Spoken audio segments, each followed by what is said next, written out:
सत्याचा आवाज, खोट्याला चोप देणार. आपण पाहत आहात जनशक्ती लाईव्ह न्यूज. निर्भीड बातम्या, निडर पत्रकारिता.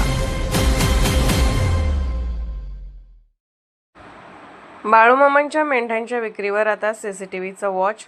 संसर्गजन्य मेंढ्यांच्या विक्रीवर बंदी. बकरी व्यवस्थापन समितीची स्थापना. मुरगुड प्रतिनिधी सर्जेराव भाट. श्री क्षेत्र आदमापूर येथील सद्गुरू बाळूमामा यांच्या मेंढ्या व बकऱ्यांच्या विक्री प्रक्रियेत पारदर्शकता आणण्यासाठी महत्त्वपूर्ण निर्णय घेण्यात आला असून आता या विक्री व्यवहारावर सीसीटीव्ही कॅमेऱ्याचा वॉच ठेवण्यात येणार आहे. तसेच संसर्गजन्य आजार झालेल्या मेंढ्या व बकऱ्यांची विक्री करण्यास सक्त मनाई करण्यात आली आहे. कोल्हापूर सर्किट बेंचने दिलेल्या निर्देशानुसार ट्रस्टमार्फत बकरी व्यवस्थापन समिती स्थापन करण्यात आली असून पशुवैद्यकीय डॉक्टरांच्या तपासणी अहवालानंतरच पुढे बकरी विक्रीला परवानगी दिली जाणार आहे. त्यामुळे अवैध व नियमबाह्य बकरी विक्रीला मोठ्या प्रमाणात आळा बसणार असल्याचे सांगितले जात आहे.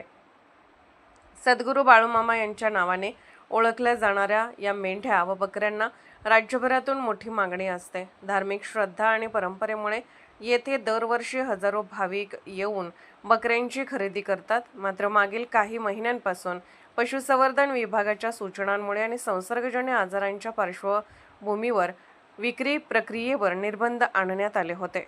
सध्या 19 बग्यांच्या माध्यमातून सुमारे 39,000हून अधिक बकऱ्या या मेंढ्यांचे पालन केले जात आहे. गेल्या 5 महिन्यापासून विक्रीवर निर्बंध असल्यामुळे तब्बल 4 ते 5 हजारांनी मेंढ्यांची संख्या वाढल्याचे सांगितले जात आहे. त्यामुळे व्यवस्थापनावर अतिरिक्त ताण निर्माण झाला होता.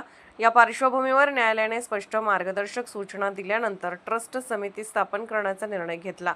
नवीन समितीत पदसिद्ध सदस्यांसह 3 खाजगी पशुवैद्यकीय डॉक्टरांचा समावेश करण्यात आला आहे.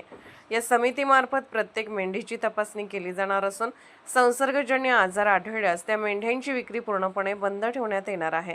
याशिवाय ज्या ठिकाणी बकरी विक्री केली जाते त्या परिसरात सीसीटीव्ही कॅमेरे बसवण्यात येणार आहेत. विक्री प्रक्रिया पूर्णपणे सीसीटीव्हीच्या देखरेखीखाली पार पडणार असल्याने व्यवहारामध्ये पारदर्शकता वाढणार आहे. तसेच गैरप्रकार, अवैध विक्री आणि आरोग्य नियमांचे उल्लंघन रोखण्यासाठी प्रशासनाला मदत होणार आहे.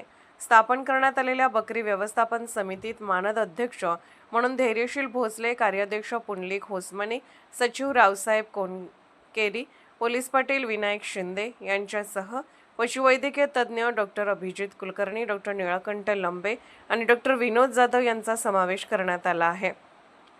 समितीमार्फत भविष्यात मेंढ्यांचा आरोग्य तपासणीसाठी स्वतंत्र नोंदवही, लसीकरण मोहीम, नियमित वैद्यकीय तपासणी आणि विक्री प्रक्रियेचे डिजिटल दस्तऐवजीकरण करण्याचाही विचार सुरू असल्याची माहिती सूत्रांनी दिली.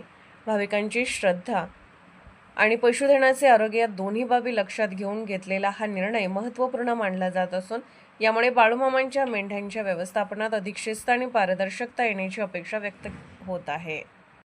जनशक्ती लाईव्ह न्यूज चॅनलला लाईक करा, शेअर करा आणि सबस्क्राईब करा.